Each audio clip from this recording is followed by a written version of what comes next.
So are all cameras going? Shalom, welcome to the Jewish View. My name is Rabbi Nachman Simon with the Chabad House of Delmar, together with my co-host Mark Rowan, Just Statewide News Service and jbiztechvalley.com. Well, Rabbi, you always say in the show that you're 29 and holding. Well, you can't say that this time because we have the state director, New York State Director of AARP with us. Oh. So anyone over 50 can be a member of AARP. So Beth Finkel, welcome to the Jewish View. Thank you very much for having me. Now you have a lot of issues on the plate.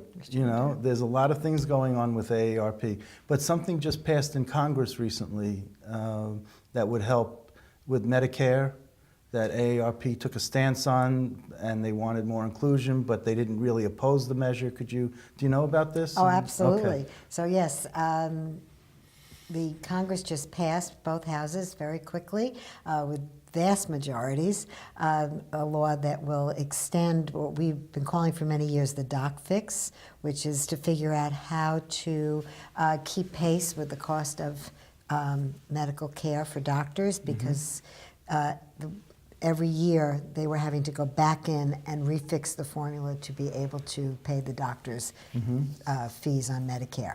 So now they've finally put in a permanent fix to it, so we're very pleased about that. There were some things in it that we were hoping that would be enriched a little bit more. Such as? All right. I didn't get that either, so right. okay. No, I could start going into detail, but basically, I'm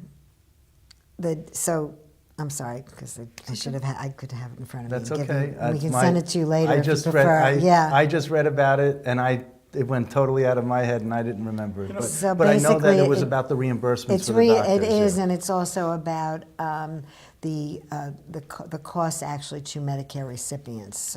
So yes, the government's going to pay part toward it. Medicare will pay part toward it, and then there will be an increase in some levels of people. Depending on your income, there'll be a change in the formula in terms of what you pay out. And I think what the big part of this is that it was bipartisan.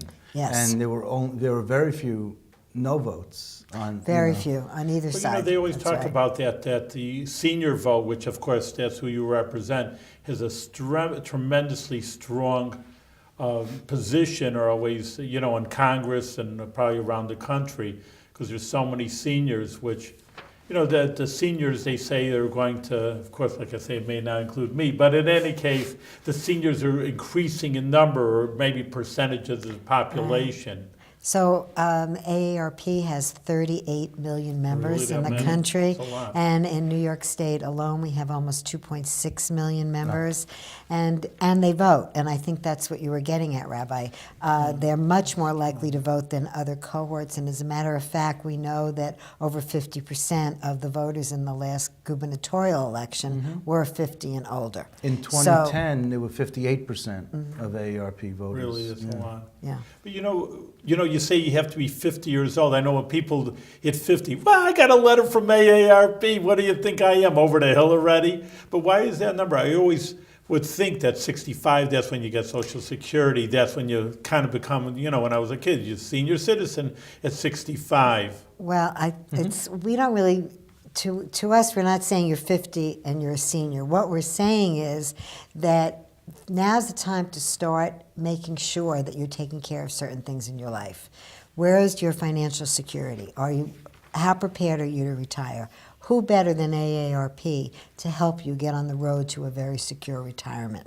And the same thing with health.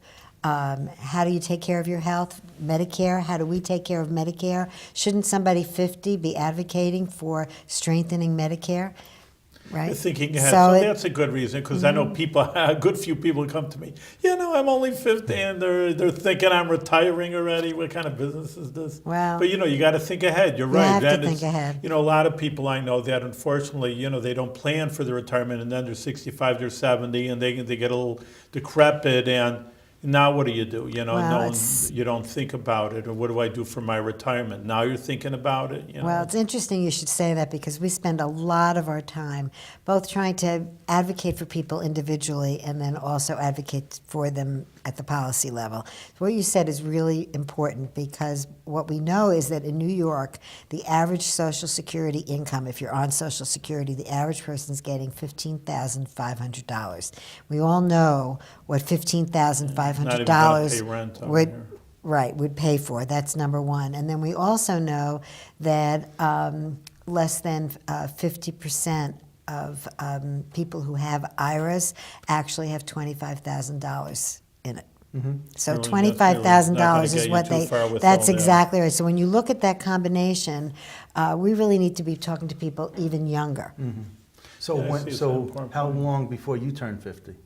Thank you. That was a perfect question. There you And if go. none of my Forest Hills High School alumni are watching, then Okay. nobody will know. Well, that brings me to another point of, where did you grow up? How did you get here, to the position that you're in? What's your background? Well, I'll make you laugh on that one. So I grew up in Forest Hills, Yeah. and I actually started off in marketing, and that was my original career. And I actually was a sales manager for national lingerie companies Oh, in really? my first career before I re-careered. And then I had my children, and I stayed home with my children for a number of years. But where'd you go to college? I went to college at American University, and then I got my master's degree at Yeshiva University at Wurzweiler. Really? That's I have a social work degree, but it's in community organizing. And I really got into that because as I was at home with my children, I started to volunteer. I really cared about public parks. I got very involved with homeless advocacy, and I decided that if I was going to get more involved with that, I should professionalize myself. So I went to yeshiva and I got my master's, and through that ended up in placements for aging services, and just really felt that I loved it. I got very passionate about it. You were so young at the time. Oh, I was so young. And that you really, you thought maybe, oh, this is, I'm talking about aging now, and let's say you were in your 20s or 30s, that must seem so far down the road. Well, I thought demographics were on my side. Don't forget, I had the marketing background to begin Right, with, so right. I knew, hopefully people were living longer, and That's right. baby boomers were going No, to that's be actually this one of- big block that jumped in there. So That did is- you ever yeah. think of you wanting to run for office? Yes and no. Uh-huh. Mark's Yes, our and no. Let me hear political this. writer. That's how we I know. wanna That's hear so the story. interesting. I thought about it because, if you really want to make a difference, if Yeah. you really want to change policy, you have to get into it. Right. On the other hand, modern politics with the scrutiny and the lack of a personal life that you end up having, and I had children and family, and that was my first priority. So that's So why. what would you run for if you were going to run for office? I don't know. I just. On the state or federal level, or would it be Oh, now or then? then? Oh, then I thought about city council, but then Okay. I did not do it. All right. Well, But, you talk about the AARP, and again, demographics, that the senior citizens are really ballooning in percent number and percentage. But that's what they always talk about. Oh, the Social Security system's going to go bust. You say 10 years, 20 years, I don't remember the facts, but that's what they Actually say. not. It's going to destroy the economy because, like I said, Medicare, Medicaid, the Social Security, and we have to take care of the seniors, and we won't have the money. That's usually what I Well, hear around that. Respectfully disagree with you. Well, it's not me. I'm reading the Social the articles, Security is that's all. actually very secure.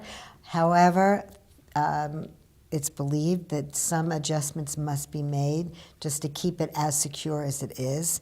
And there are a number of things that Congress will probably be considering, and I think we'll probably be hearing about it from the presidential candidates that are going to be running. And that's a big part of what AARP does, which is to educate voters and educate them to ask the right questions of the people who are running for office.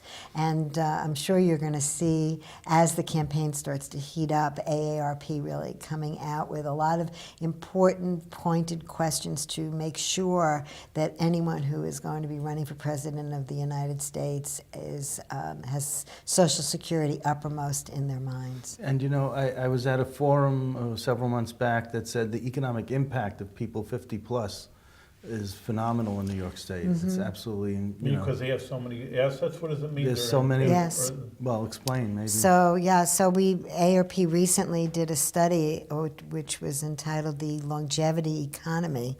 We did it with Oxford Economics, and we were able to actually quantify the impact of people 50 plus on local economies or New York State economy. And the numbers are really amazing. So Why? It's because they have more assets. Usually, again, I'm not an expert. You tell me. I just read an article and I'm throwing it out to you. That they say, oh, the young people, they always like the TV advertisements. Oh, those 20, 30-year-old people, they need a new computer, a new car. And once you're a senior, I don't need so much. Well, again, we're talking 50 plus, right. right? So we're talking about people who hopefully are in their biggest earning years, number one. Number two, there's a good chance they're moving into being empty nesters, and hopefully they've launched their children successfully. And so that now they have discretionary income to spend on their own. And so we know that people who are in that age group tend to spend their money. The average middle-class person does not take their money and stick it offshore, right? You get your money, you get paid, and then you go off and you spend it. So Yeah. it's a There is huge sure impact. a lot of assets. It's so yes, so billions and billions of dollars impact to the New York State economy. It actually makes up 46% of the GMP is spent in New York State by the 50 plus. Well, that's interesting. Yep, and 53% of all jobs in New York State are supported by money that's spent by the 50 plus. So it's really extraordinary when you look at the impact. So one of the things that we analyzed in our report was boomer flight in our last research, and we found that over 60% of boomers were saying in New York State that when they retire, they were seriously considering moving out of state. And so what does that Like mean? to Florida, a good Jewish Well, person goes to Florida. Well, they The could Holy be Land, going. did you say? Could be going to many places. Yeah, obviously, Carolinas is actually a very Yeah. popular spot now, but Pennsylvania too. And Arizona, so, right, yeah. and so people, that what happens, they take their New York State pensions, they take their Social Security, any of their other assets, and then they spend it in another state. But more importantly, and I think this is important to all of us, is they take their human capital with them. And who are the volunteers at our That's right. JCCs, YMCAs, et cetera? It's generally people who have just retired and they have their energy and they want to help their community. And so I think it behooves all of us to figure out a way to make sure that they want to stay in New York State. Absolutely. I wanted to ask you, you've been calling on state legislators to make prescription drugs more affordable for the senior citizens. And I remember the EPIC program Yes. and when that first started. That's right. But what has happened to that and why is Well, this actually, a renewed call for affordable prescription drugs when we had the EPIC program? Well, actually, we worked on getting the EPIC program, the qualifying benefit for your income raised. It was doubled. Right. So that's wonderful. So yes, because drugs are still a lot of money for people, and they're not going down in price, and we know that. Right. So But yes. between Medicaid, Medicare, EPIC, I mean, doesn't all that cover the medicines for the seniors? Again, it's 50. Well, Yeah. we're lowering the qualifying, and Okay. yeah. So EPIC is elderly prescription insurance coverage? Yes, Okay. but it wraps around the Part D benefits, so it's a little bit more. And it still exists? Oh, EPIC? absolutely. Yeah, okay. Yeah. Just Oh, want to yeah. clarify Oh, no, that it's it's very still important. It's a very important part of the safety there. I net. remember this one woman goes back 30 years, Rose Kryzak. I knew Rose. You knew Kryzak. Rose? Okay. Yes. She was like 90-something years Yeah, old. she was still fighting. And she Oh was my still God. fighting, and she was on the second floor when Mario Cuomo was governor. and she got up on the trooper's desk on the second floor, Yeah, and she starts rallying all the She other was a seniors. great advocate. And so the governor came out of his office, got up on the desk with Really? her, and started rallying. Oh my God, that's great.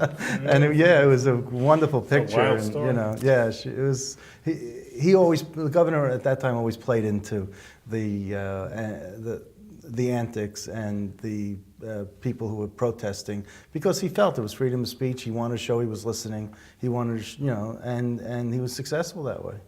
I'd So- love to loop back to Yeah, people sure. being able to afford to retire in New Okay. York and stay in New York. One of the things that we've been looking at, along with how much people have in retirement savings, is what vehicles, what tools do people have actually to save their money.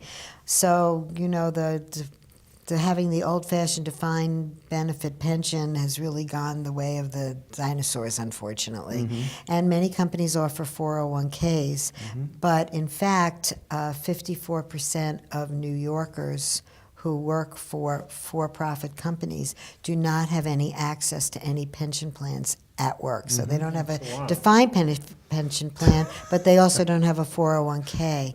And thank you. Okay, well, perfect. Here I We're going am. to talk to you a little That's bit it. more. So we really feel like this is a very important part of people's future security that needs to So how do be you treat addressed. your employees, at Well, AARP? AARP is thankfully the example, Is I it? think, to the country. Because I'll Yes. tell you, CSEA and PEF, they don't allow their workers to unionize, which is ironic.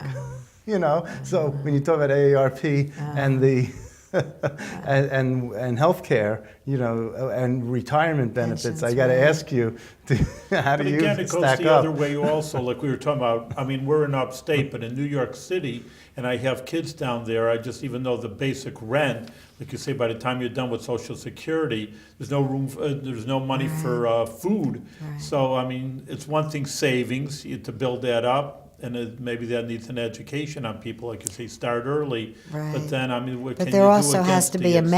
mechanism to be able to save with. So we're looking at different opportunities to figure out other ways to have people be able to save. So if you don't have a 401k, could companies offer through state government some kind of a work and save, we're calling a work and save vehicle, that small companies could offer, that New York State could present to them. And so what we know is that many small companies don't offer 401ks because it's expensive to administer them. And so if there was something in place that the state government offered that small companies could be a part of, then they could offer that to their employees. So we're very anxious to pursue something like that. It could be a regular kind of an IRA kind of mechanism, or it could be like a 529 plan that you could just pay into. So that's something that we're advocating for in a very strong way. And something else you're advocating for is a review of low-income assistance programs with an eye toward reducing the incidence of utility shutoffs due to unpaid bills. Yes, and that goes you back want to an- what you were saying, And you want an Rabbi. independent utility consumer advocate. Very much so. Okay, could you explain Very that a much little so, bit? Yes. Because, yeah. So 40 states in the United States have this independent utility office that is a kind of an advocate for consumers. 40 other states in the country have it. New York State does not have it. And you might scratch your head on that because New York pays the highest utility rates in the continental United States. So where are we looking out for our consumers? And I And thought there right was- now we're hearing all over the state, and particularly on Long Island, we're hearing about threats that rates are going to go up again. And I thought there was a position at the Public Service Commission that was the utility advocate, because Lisa Rosenblum, I It's- remember, used to head it up. But So there's not a full-blown independent office that does not report to any other government body. And there's not any independent office that would have standing in court that could actually take a case see. to court to represent consumers.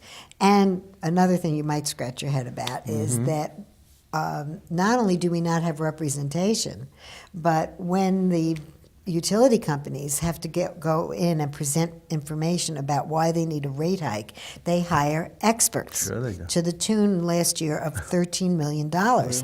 And guess who pays that $13 million? The consumers. It gets billed directly to consumers. So the consumers in New York are now paying for the experts for the utility companies. hike the rates. But the consumers do not have representation at the table. So we find this troubling, and we just can't understand why 40 other states in the country can have this and New Yorkers So can't have it. Where's the bill now? Is it even going through the legislature? Is there a bill? There is a bill. The Assembly has a bill. The Senate has a bill.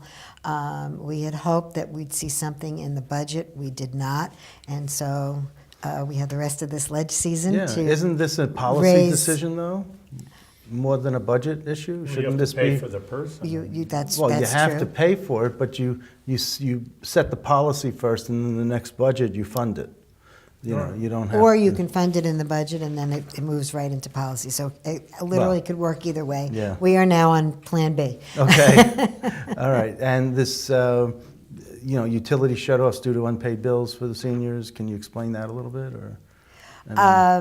Well, we believe that more protections have to be in place. We have to be able to seek out who those people are, how that's happening, how we can get mechanisms in place so that people don't get shut off, that in advance something is done so that they get the help that they need in terms of there are benefits out there, there's LIHEAP, there are other benefits, and we need to figure out how to connect people. And I wanted to ask you about family caregivers, because too often they're left unprepared to provide proper care before taking their loved ones home from the hospital. That's right. I mean, I had that situation with my father. Ensuring that caregivers are offered instruction and any post-discharge task that their older parents, spouses, or loved ones will need at home. So you're saying there should be someone with the elderly patient, to listen and to get and to retain the information, because it's a lot of information these doctors and nurses pour into you when you leave. Exactly. So we are advocating for something called the CARE Act, and the CARE Act has 3 basic components to it. And by the way, there are 4 million family caregivers in New York State. Wow. Right. Wow. It is a lot. And Alzheimer's, I was at an Alzheimer's conference, and that's a big part of caregivers now that absolutely. they're finding, That's right. what do I do? That's right. So what we're proposing in this legislation is that when you get admitted to a hospital, anyone gets admitted to a hospital, you have the option to designate a caregiver. You don't have to, but if you would like to, you can.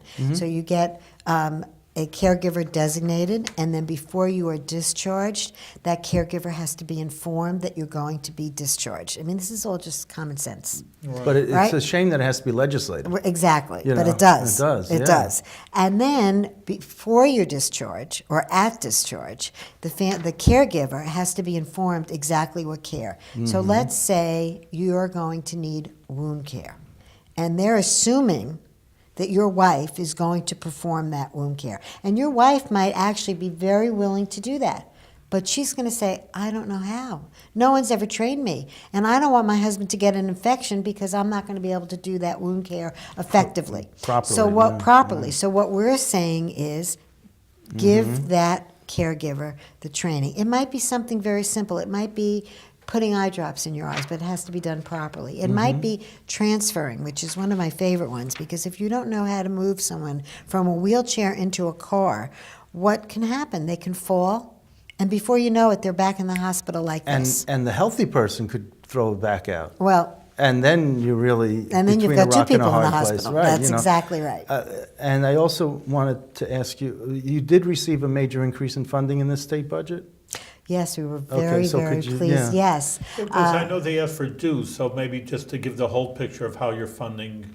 Oh, not AARP didn't get funding. I think you're trying to see that Senior programs. family caregivers Yes. got much more Right. funding AARP in the is- state And that's why I was government. segueing from That's family right. caregivers That's to this. right. Yeah, Yeah, but- when you said you. So Well- I thought Well, AARP. I spend a great deal of my time and our staff's time advocating That's for right. improvements for quality of life for people 50 plus, so Right. and their families. So yes, so you're That's right. why I take mentioned it it. personally. I do. So yes, we over 70 $66.5 million went into the state budget, both for this year and for next year. Right. And that money is going, part of it is actually going to go for respite care, and I think 16 million of it is actually going for Alzheimer's services to be able to provide respite care. But there's other money that's going to be going into other home and community-based care. And have we're you- very excited about that. And I'm sure the governor's excited about that, but have you given him his AARP card? Yeah, he's 50. Does he I get- don't think we're allowed to give gifts to politicians. Oh, okay. There you go. It's above that limit, huh? Just respite meaning, what was they're going to offer, like the in-home services? Well, Is what it respite means? services is if God forbid your mother was living with you and she had Alzheimer's, and you and your wife had not had a vacation in goodness knows when, and your daughter's getting married wherever, and you want to go, but what are you going to do about your mother?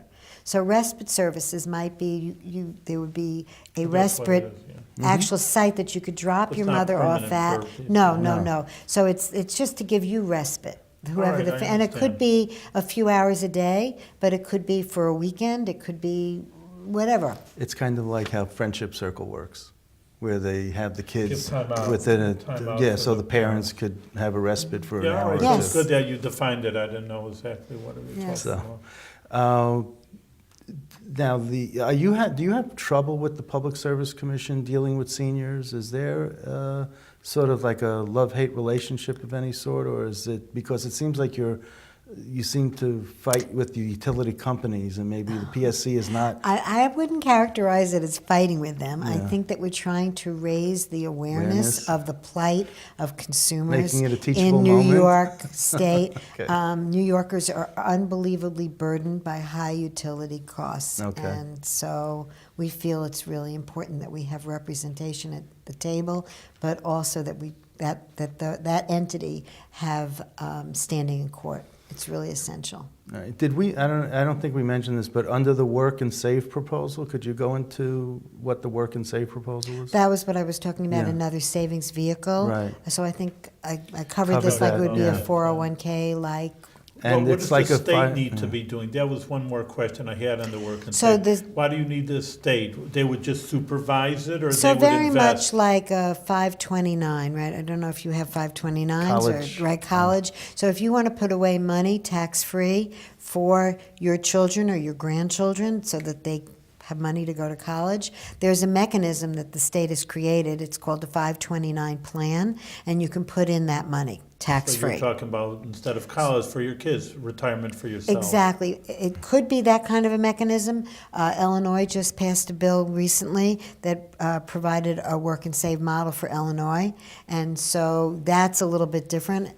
I don't have all the exact details of it, but it's a different type of mechanism.